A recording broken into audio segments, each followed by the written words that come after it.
Medyo maganda yung statement ng ate ko eh.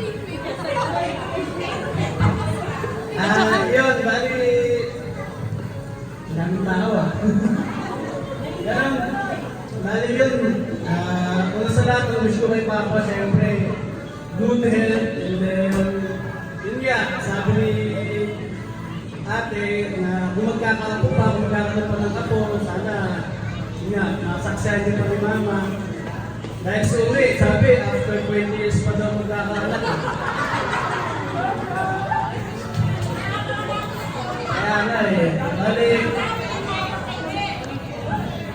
ayun nga, bali, yun ang gusto kay Papa na take, good health, and then, papatuloy mo lang yung mag-exercise mo, konti na lang, may inspire na ako.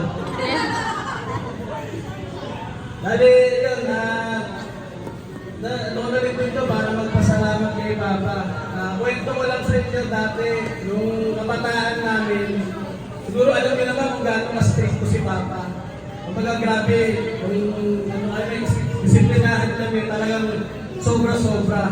Dati, nung bata ako, talagang nagtatin ako ng sama ng loob kay Papa. Pero nung nagkapamilya ako, naunawa ako kung bakit pala ganun dapat ang pagdisiplina.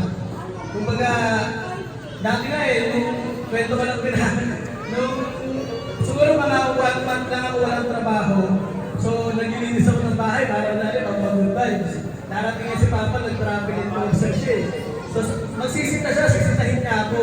Kumbaga ako, napipil ko parang grabe naman si Papa, parang naglilinis na nga ako, di pa na-appreciate. Pero, ngayon, naiintindihan ko na, kung hindi niya ako sumisita, hindi ako mag-proceed maghanap ng trabaho.